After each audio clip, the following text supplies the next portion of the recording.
नमस्कार, आप सभी का और आप देख रहे हैं एएनबी न्यूज। मैं हूं आपके साथ सोनम गुरु और आपका स्वागत करती हूं अपूर्ण उत्तराखंड में, जहां पर हम बताते हैं उत्तराखंड की खबरें।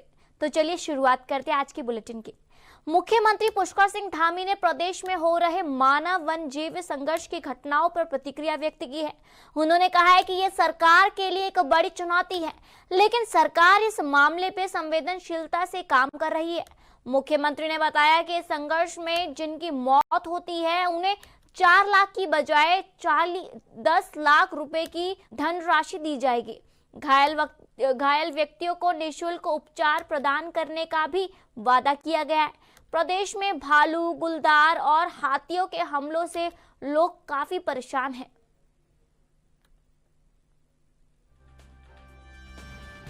देखिए, इसके लिए वन विभाग समेत मुख्य सचिव और सारे लोगों के साथ हमने यहाँ बैठक करी है। ये वास्तव में बहुत हमारे लिए चुनौती भी है और बहुत जिन लोगों को भालू ने हमला किया है उनके लिए सरकार उनके साथ खड़ी है। और हमने कहा है कि जहाँ मानव वन्य जीव संघर्ष में जो धनराशि पहले 4 लाख रुपए दी जाती थी, हमने उसको 10 लाख रुपए किया है। इसके साथ ही जिनको भी ऐसे हमले का शिकार होना पड़ा है, उन सभी के समुचित स्वास्थ्य के लिए, उनकी पूरी देखरेख के लिए और उनके जितना भी जो भी उसमें धनराशि खर्च होगी वो सरकार के द्वारा। वहीं धामी ने चारधाम यात्रा को लेकर बड़ी उपलब्धि का जिक्र किया। उन्होंने कहा है कि इस वर्ष यात्रा कई चुनौतियों का सामना करने के बावजूद 51 लाख श्रद्धालुओं ने दर्शन किए हैं। ऑपरेशन सिंदूर और आपदाओं जैसी परिस्थितियों में भी यात्रा बाधा बनी, लेकिन तीर्थ पुरोहितों, पल्ला समाज, धार्मिक संगठनों, प्रशासनिक टीम और घोड़ा खच्चर संचालकों के सहयोग से यात्रा सफल रही। मुख्यमंत्री ने शीतकालीन यात्रा की तैयारियों का भी ऐलान किया और भविष्य में यात्रा को और बेहतर बनाने के प्रयासों की भी बात कही।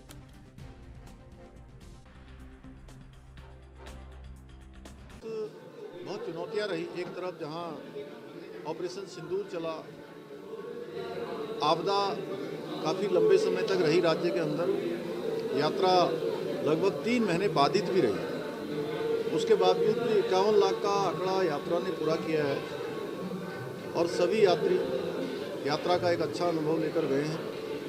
मैं सभी यात्रा का संयोजन करने वाले हमारे तीर्थ पुरोहित हैं, हमारे पल्ला समाज के लोग हैं, धार्मिक सभाओं के लोग हैं, हमारे जनप्रतिनिधिगण हैं, सामाजिक संगठन हैं, हमारे प्रशासन के लोग हैं, घोड़े खच्चर वाले हैं। मैं सभी का बहुत आभार व्यक्त करता हूँ कि श्रद्धालुओं की यात्रा को उन्होंने सुगम भी बनाया और सुरक्षित भी बनाया। और अब हम अपनी शीतकालीन यात्रा की तैयारी शुरू कर रहे हैं। जल्दी ही शीतकालीन यात्रा को ठीक प्रकार से संचालित करेंगे और आने वाले वर्षों में चारधाम यात्रा और सुव्यवस्थित हो, उसके लिए अभी से प्रयास करेंगे। वहीं देहरादून पुलिस लाइंस में आयोजित राष्ट्रीय विधि दिवस कार्यक्रम में मुख्यमंत्री पुष्कर सिंह धामी ने संविधान दिवस के महत्व पर जोर दिया। उन्होंने कहा है कि केंद्र सरकार की प्रेरणा से संविधान दिवस को अब एक पर्व की तरह मनाया जा रहा है। सीएम ने यह भी बताया कि राज्य में पुराने और गैर जरूरी कानूनों को समाप्त किया जा रहा है और त्वरित न्याय प्रणाली की दिशा में कदम उठाए जा रहे हैं। उत्तराखंड में समान नागरिक संहिता, नकल विरोधी कानून, धर्मांतरण रोकने का कानून और शिक्षा क्षेत्र में संशोधन इसी दिशा में महत्वपूर्ण कदम है।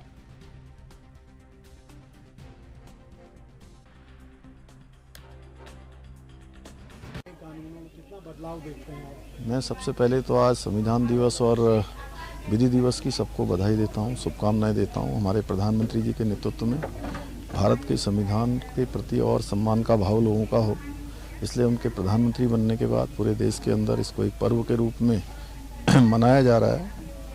और देश में जो ऐसे कानून जो गैर ज़रूरी थे, जिन पर कहीं ना कहीं अंग्रेजियत दिखाई देती थी या उसका प्रभाव होता था, उन सभी को समाप्त किया गया है। लोगों को त्वरित रूप से न्याय मिले, आसानी से न्याय मिले, उसके लिए न्याय व्यवस्था को और मजबूत करने का काम किया जा रहा है। उत्तराखंड राज्य में भी हमने अनेक कानून यहाँ पर बनाए हैं, चाहे वो समान नागरिक संहिता का कानून हो, नकल का कानून हो, धर्मांतरण रोकने का कानून हो, दंगा रोकने का कानून हो, यह अभी शिक्षा में लाया गया संशोधन जिसमें मदरसा बोर्ड समाप्त करना हो या राज्य की डेमोग्राफी सांस्कृतिक मूल्यों को फिर से स्थापित करना हो, उसकी जो राज्य के अस्तित्व के साथ छेड़छाड़ हो रही थी उस पर पूरी तरह से रोक लगाना हो।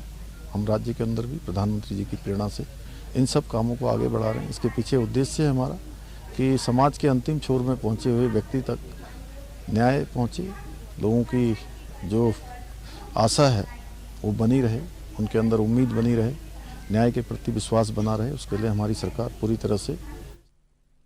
देहरादून में कांग्रेस और बीजेपी के बीच बयानबाजी का एक बार फिर तेज हो गई है।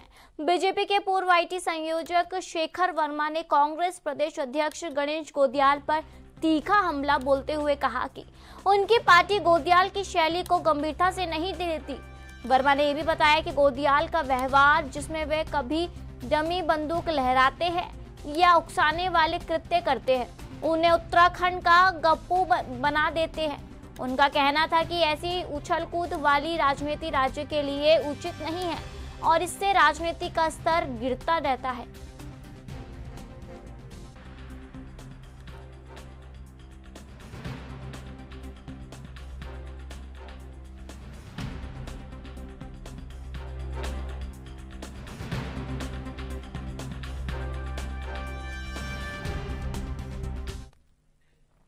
वहीं अल्मोड़ा नगर मुख्यालय में लगे दीनापानी क्षेत्र में सड़क की दीवार का निर्माण कार्य चल रहा था, तभी अचानक मलबा गिरने से 3 मजदूर बुरी तरह दब गए।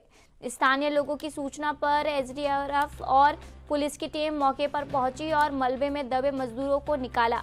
इस हादसे में एक मजदूर की मौके पर ही मौत हो गई, जबकि 2 गंभीर रूप से घायल मजदूरों को बेस हॉस्पिटल में भर्ती कराकर इलाज कराया जा रहा है। पुलिस के अनुसार तीनों मजदूरों सोमेश्वर क्षेत्र के निवासी हैं।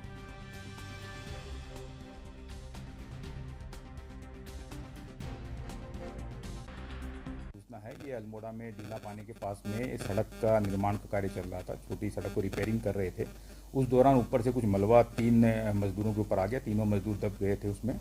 क्योंकि एसडीआरएफ नज़दीकी जैसे इन्फॉर्मेशन मिली, एसडीआरएफ और लोकल जो थाना पुलिस है तत्काल वहां पर पहुंची। तीनों मजदूरों को वहां से निकाल लिया गया, लेकिन निकालने के दौरान 2 मजदूर गंभीर रूप से घायल है, उनको बेस हॉस्पिटल भेज दिया गया। एक मजदूर की वहीं पे मौके पे ही मृत्यु हो गई है, जिसका आगे विधिक कार्रवाई की जाएगी। लेकिन इसका भी पता कराया जा रहा है। संभवतः बताया जा रहा है सोमेश्वर क्षेत्र के नहीं रहने वाले हैं। अल्मोड़ा में केंद्रीय सड़क एवं परिवहन राज्य मंत्री अजय टम्टा ने केंद्र सरकार की पहल पर इंडियन ऑयल द्वारा आयोजित एक कार्यक्रम में हिस्सा लिया। इस कार्यक्रम के दौरान अल्मोड़ा संसदीय क्षेत्र के 4 जनपदों के 1199 मेधावी निर्धन परिवारों के स्कूली विद्यार्थियों को टैबलेट वितरित किए गए। केंद्रीय मंत्री अजय टम्टा ने लगभग 300 से अधिक विद्यार्थियों को टैबलेट प्रदान किए। इस अवसर पर उन्होंने कहा कि डिजिटल शिक्षा के दौर में संसाधन उपलब्ध होना आवश्यक है और इंडियन ऑयल ने अपने CSR फंड से विद्यार्थियों को टैबलेट देकर शिक्षा की गुणवत्ता को बेहतर बनाने की कोशिश की है, जिससे बच्चों को डिजिटल माध्यम से शिक्षा का लाभ मिल सकेगा।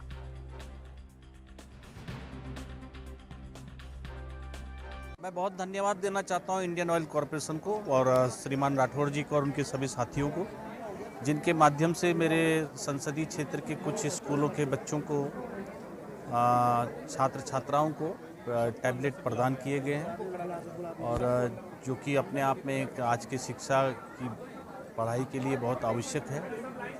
और बच्चों को ये टैबलेट देने के बाद बच्चे बहुत उत्साहित हैं और खुश भी हैं और उनको शिक्षा में योगदान मिले उसमें ऐसा प्रयास इंडियन ऑयल कॉरपोरेशन का है। तो मैं थैंक्स कि हमारे बच्चों को ये प्रदान किया।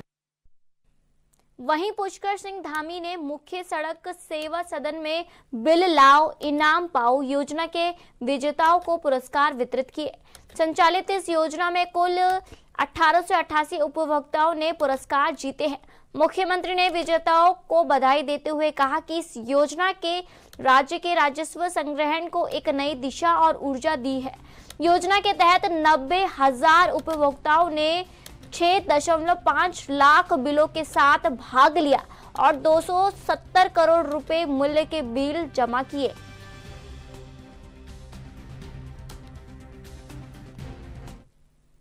वहीं अयोध्या में श्री राम मंदिर पर ध्वजारोहण के बाद देश भर में उत्साह का माहौल है। उत्तराखंड में भाजपा नेताओं ने इसे ऐतिहासिक और सांस्कृतिक रूप से महत्वपूर्ण क्षण बताया। भाजपा प्रदेश महामंत्री कुंदन परिहार ने कहा कि ये क्षण करोड़ों श्रद्धालुओं की दशकों पुरानी प्रतीक्षा का परिणाम है। उन्होंने इसे देश की संस्कृति, सनातन परंपरा और आस्था से जुड़ा हुआ बताया। कुंदन परिहार ने बताया कि राम मंदिर निर्माण का संघर्ष 5 दशकों तक चला और प्रधानमंत्री के ध्वजारोहण से निर्माण प्रक्रिया विधिवत रूप से पूर्ण हो गई है।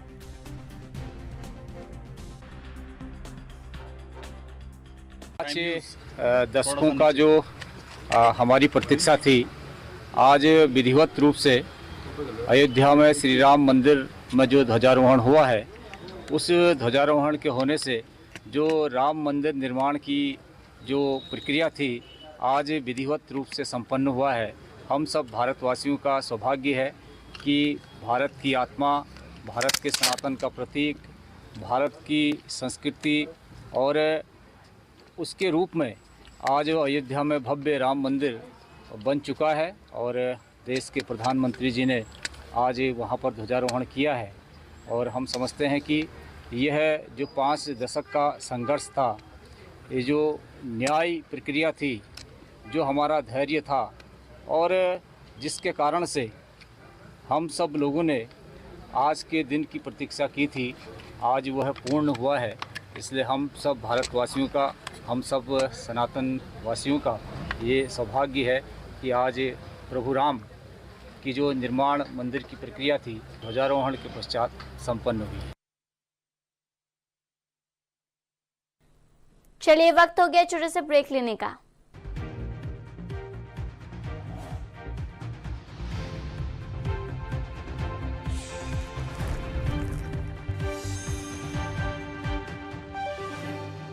ब्रेक के बाद आप सभी का स्वागत है और आप देख रहे हैं एएनबी न्यूज। तो चलिए बढ़ते अगली खबर की ओर। भारतीय राष्ट्रीय कांग्रेस ने अपने नेशनल टैलेंट हंट प्रोग्राम की औपचारिक रूप से लॉन्च किया है। कांग्रेस के राष्ट्रीय प्रवक्ता आलोक शर्मा ने देहरादून स्थित कांग्रेस मुख्यालय में प्रेस वार्ता कर इस कार्यक्रम की शुरुआत की। ये कार्यक्रम पार्टी की विचारधारा, संविधान, लोकतंत्र और न्याय के मूल्यों में विश्वास रखने वाले प्रतिभाशाली व्यक्तियों को खोजने के लिए शुरू किया गया है। इसका उद्देश्य नए प्रवक्ताओं, पैनलिस्ट, रिसर्च कोऑर्डिनेट और पब्लिसिटी को कोऑर्डिनेट जैसे पदों के लिए योग्य उम्मीदवारों का चयन करना है। चयन प्रक्रिया 5 चरणों में है।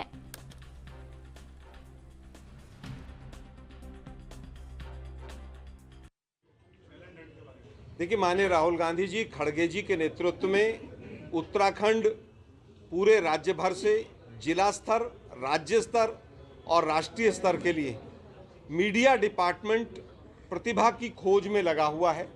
और उसी क्रम में आज हमने प्रदेश अध्यक्ष महोदय के नेतृत्व में यहाँ पर प्रेस वार्ता की, जिसमें तमाम सीनियर लीडर्स हमारे बीच में उपस्थित हैं। और यह आज से 7 दिन तक एप्लीकेशन मांगी जाएंगी और एप्लीकेशन मांगने के बाद स्क्रूटनी प्रोसेस और फिर 2 स्तर पर इंटरव्यू। और एक चीज़ जो पहले छूट गई थी कि 2 दिन का ट्रेनिंग का सेशन भी रहेगा राज्य स्तर का, ताकि आने वाले चुनाव के लिए और भविष्य के लिए जिस तरह से हमें प्रवक्ता चाहिए, उन प्रवक्ताओं को हम ट्रेंड करके भाजपा की झूठ की फैक्ट्री को बंद करने का काम आज से ही शुरू कर रहे हैं। यही आज की प्रेस वार्ता का मूल उद्देश्य है। भाजपा महामंत्री कुंदन परिहार ने बताया कि भारतीय जनता पार्टी संपूर्ण देश भर में संविधान दिवस मनाएगी। इस अवसर पर वंदे मातरम के गायन को 150 वर्ष पूर्ण हो चुके हैं, इसलिए सभी विद्यालयों में वंदे मातरम का सामूहिक गायन किया जाएगा। उन्होंने आगे कहा कि सरदार पटेल की 150वीं जयंती के अवसर पर पद यात्रा को बढ़ाया जाएगा। ये कार्यक्रम देशभक्ति और संविधान के प्रति सम्मान को बढ़ाने के लिए आयोजित किया गया है।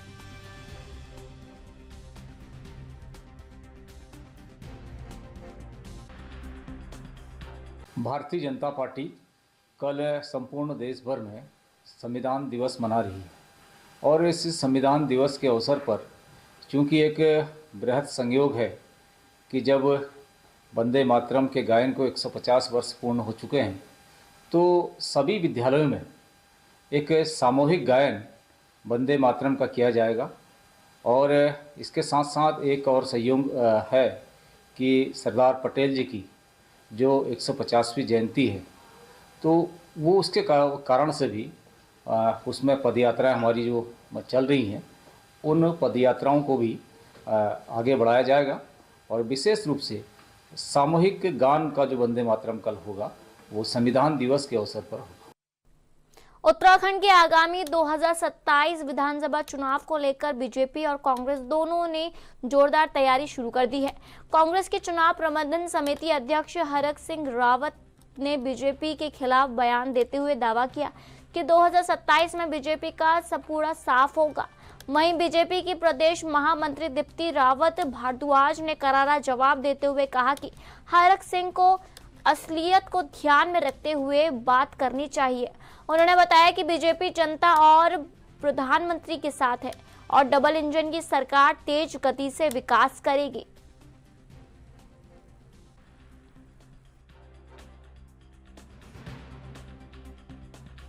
कहूँगी कि वो बड़े हरक सिंह रावत जी कोई आज के नहीं, बड़े पुराने और सीजन्ड नेता हैं। उनको भी जो ग्राउंड रियलिटी है, जो असलियत है, उस पर बात करनी चाहिए, क्योंकि जब हम असलियत से परे बात करते हैं तो लोग हमसे सरोकार नहीं रखते हैं। तो जनता हमसे सरोकार रखे, माने कि हाँ जी ये कह रहे थे नेताजी और बिल्कुल सही बात कही, तो ऐसी कोई बात उनको करनी चाहिए। आज हमने बिहार में देखा, आज आप बंगाल में देखेंगे और आप आगे भी देखेंगे कि लगातार हर प्रदेश में भारतीय जनता पार्टी की ही डबल इंजन की सरकार बनने वाली है। और वो इसलिए बनने वाली है क्योंकि लोग हमसे सरोकार रखते हैं और लोग, जो जनता है, वो भारतीय जनता पार्टी और मोदी जी के साथ है। उन्हें पता है कि जब मोदी जी केंद्र में है और प्रदेश में भारतीय जनता पार्टी की सरकार है, तो ये डबल इंजन की सरकार कितनी तेज गति से हमारा एक विकास का काम करती है। उत्तराखंड क्रांति दल के वरिष्ठ नेता और पूर्व कैबिनेट मंत्री दिवाकर भट्ट का निधन हो गया। लंबी बीमारी के बाद उन्होंने हरिद्वार में अंतिम सांस ली। दिवाकर भट्ट राज्य आंदोलन के प्रमुख नेताओं में से एक थे और उत्तराखंड क्रांति दल के संस्थापक रहे। उन्होंने राज्य आंदोलन के दौरान फील्ड मार्शल की उपलब्धि दी गई है। मुख्यमंत्री पुष्कर सिंह धामी ने उनके निधन पर गहरा दुख व्यक्त किया। दिवाकर भट्ट के निधन से राजनीतिक और सामाजिक क्षेत्र में शोक की लहर है।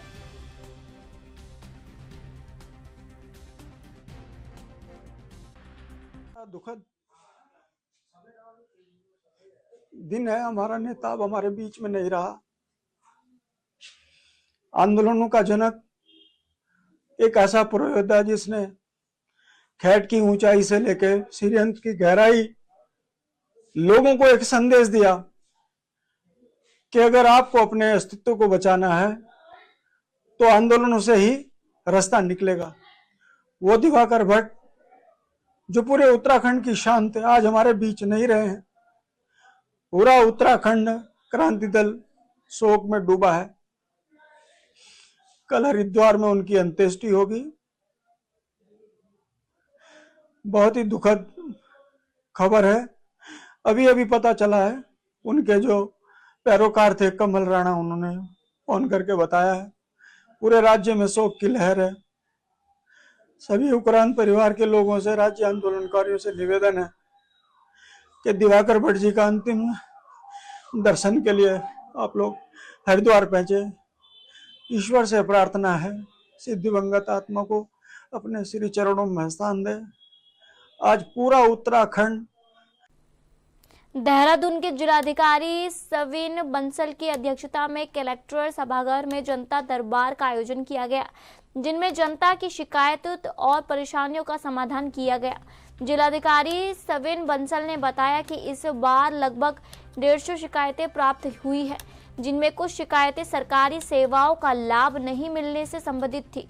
उन्होंने ये भी बताया कि उनका प्रयास है कि सभी शिकायतों का निवारण निर्धारित समय के भीतर किया जाए और शिकायतों का सत्यापन डिजिटल मॉनिटरिंग सिस्टम के जरिए किया जाएगा।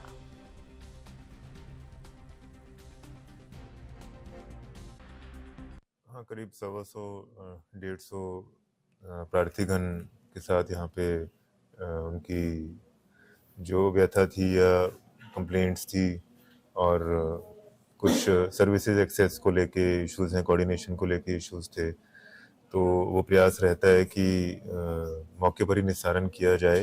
सभी अधिकारी भी उपस्थित रहते हैं और जिसमें कोई फील्ड रिपोर्ट या कोई दूसरे पक्ष का भी कथन आना ज़रूरी होता है, तो उसमें टाइम बाउंड वे में रिपोर्ट कॉल की जाती है और ये प्रयास किया जाता है कि जो हमारा मॉनिटरिंग सिस्टम है, डिजिटल मॉनिटरिंग सिस्टम, उससे उनकी कंप्लेंट्स हम वेरीफाई भी करते रहें, फॉलोअप भी करते रहें और उन्हें नेक्स्ट जो टाइमलाइन दी गई है उससे पहले उनका निस्तारण उनको मिल जाए।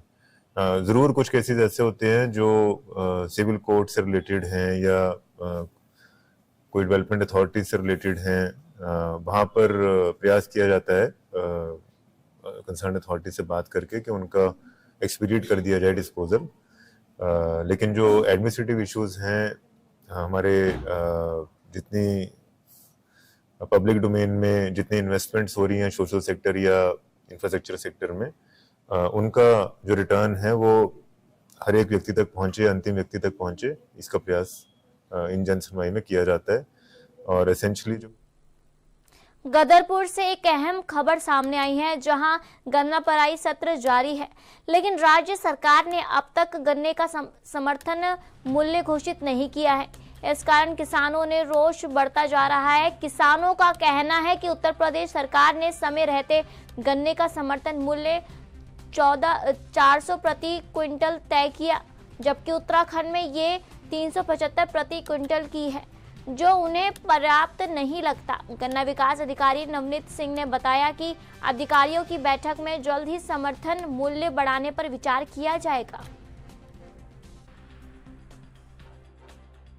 तारगंज चीनी मिल से पुराने रेट पे ही मिल रहा है और बाजपुर चीनी मिल की जीएम साहब आए थे, उनसे मीटिंग हुई थी कि हम 15 दिन बाद पेमेंट करेंगे। उन्हें अभी तक वो गारंटी चालू ना हुई।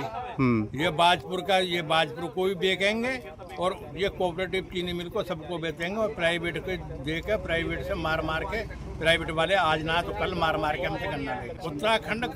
उत्तराखंड सरकार रेट तो ये करती ना है कभी भी, पहले तो करेगी ना।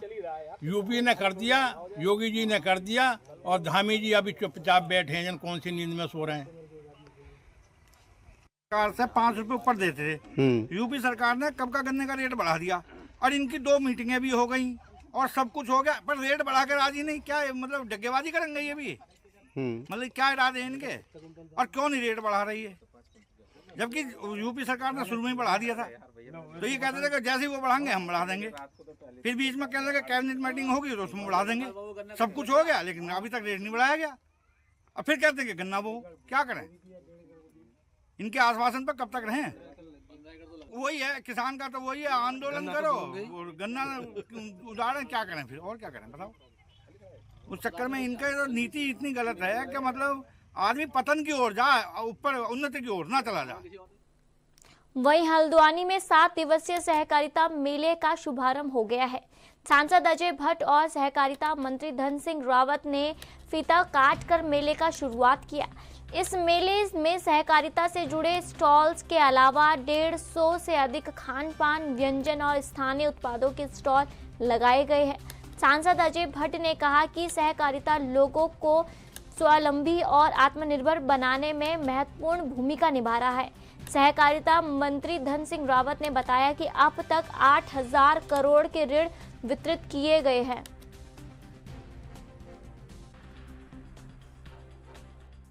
देखिए, सबसे पहले तो मैं माननीय प्रधानमंत्री जी का धन्यवाद देना चाहता हूं कि उनके नेतृत्व में भारत सरकार ने नया सहकारिता मंत्रालय खोला है और पहले सहकारिता मंत्री हमारे गृह मंत्री अमित शाह जी बने हैं।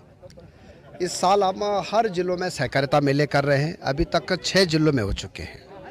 आज इसका उद्घाटन हमारे माननीय सांसद जी ने किया है। कल इस मेले में माननीय मुख्यमंत्री जी आ रहे हैं और मैं ये कह सकता हूं कि सहकारिता विभाग के द्वारा हमने जो 0% पे ऋण अपने किसानों को दिया है, अभी तक लगभग 8,000 करोड़ रुपये हम दे चुके हैं और 15 लाख किसानों को दे चुके हैं। आज भी हमने यहाँ पे 21 किसानों को लगभग 70 लाख रुपए का ऋण दिया है। और दूसरा, हम सहकारिता के क्षेत्र में पैक्स अब हर गांव में खोल रहे हैं, ताकि किसानों को जो है अपने गांव में हर प्रकार की जो चीज़ें हैं वो मिल सकें। तीसरा, हम अपने पैक्सों का कंप्यूटराइजेशन कर रहे हैं। पहली बार ही सहकारिता का मंत्रालय देश में खुला है। इतने बड़े पैमाने पर आप जानते हैं कि पूरा भारत देश हमारा छोटी इकाई से लेकर ऊपर तक सहकारिता के आधार पर आच्छादित हो और अपने पैरों पर खड़ा हो जाए। कहीं भी बेरोजगारी न रहे, कहीं भी हाथ फैलाना हमको न दिखाई दे, जिस तरह से पहले चलता था। आज आप देख रहे हैं लगातार उत्तराखंड इतना आगे बढ़ गया है। यहाँ के जो सहकारिता मंत्री जी हैं रात दिन लगे रहते हैं। कम से कम मुझे जहाँ तक ख्याल है कि 800 करोड़ के लगभग ऋण वितरित कर दिए हैं अभी तक। कोई कम नहीं होता है, बहुत बड़ी बात है। देश में तो कायाकल्प होने लगा है। उत्तराखंड भी लगातार बहुत तेज़ी से आगे बढ़ रहा है इस क्षेत्र में। ये अंतर्राष्ट्रीय स्तर पर जो यहाँ से मैसेज गया है वो अद्भुत है और अब आने वाले दिनों में इसके नए नए स्वरूप दिखाई देंगे। देखिए, जो अमूल शून्य से स्टार्ट हुआ था, सहकारिता के बदौलत आज इंटरनेशनल लेवल पर उसकी छाप है। आज के बुलेटिन में इतना ही और आप देखते रहे ANB न्यूज़। नमस्कार।